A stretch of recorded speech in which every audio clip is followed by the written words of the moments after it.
Before you look at AVGO's stock chart, you need to understand why Broadcom suddenly matters in the AI era. Broadcom is not a flashy AI startup. It's a technology giant with more than 60 years of history, and today it does two things at scale.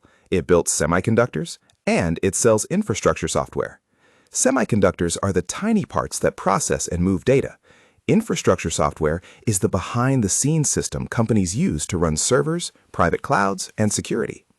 Most people think AI is just models and GPUs, but AI only works if massive data centers can keep up. A data center is basically a warehouse packed with thousands of computers running non-stop to power AI tools, websites, apps, and streaming. As AI grows, those buildings hit bottlenecks. There are three big ones. First, compute, doing the AI math. Second, networking, moving data between tens of thousands of machines fast enough. Third, operations, running it all reliably. This is where Broadcom fits. It sells custom AI accelerators, which are special chips designed for huge customers who want lower costs, better power efficiency, and less dependence on off-the-shelf solutions.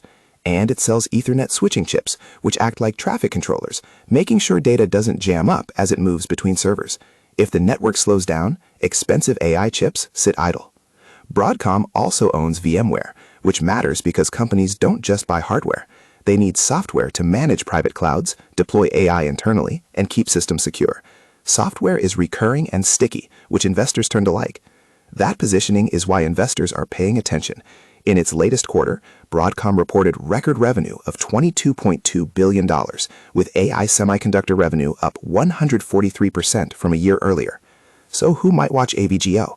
Long-term investors who believe AI data centers, networking, and custom chips will keep expanding, and who can handle volatility. The risks are real.